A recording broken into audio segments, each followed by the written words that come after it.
తను 2 years blackmail చేసిన టైంలో అంటే ఏ విధంగా ఏం చేయమని?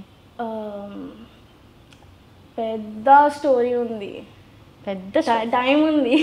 Short cut. నేను ఒక కుక్కలో అడాప్ట్ చేసింది, రెస్క్యూ చేసింది. అడాప్షన్ కోసం ఇన్స్టాగ్రామ్లో పోస్ట్ పెట్టింది. ఈ అబ్బాయి నాకు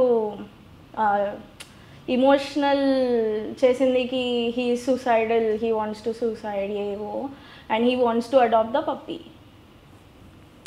నాకు ట్రస్ట్ లేదు, ఎలా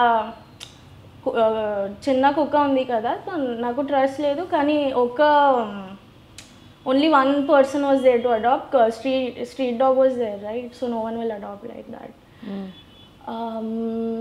Then I met him, I gave him the puppy, and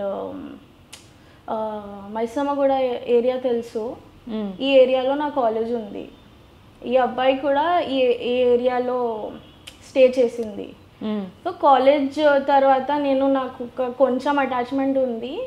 I used to go to see the puppy. Once he is like, okay, let's go eat mandi.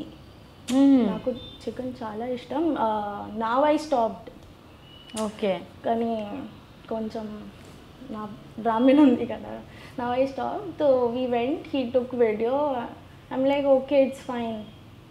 కానీ నాకు ఎలా తెలుసు, ఒక్క వీడియోలో 2 years నుంచి నాకు బ్లాక్మెయిల్ చేసింది. చాలా పెద్ద స్టోరీ, నేను పోస్ట్ చేస్తా యూట్యూబ్లో. నేను ప్లానింగ్ టు పోస్ట్. ఓకే.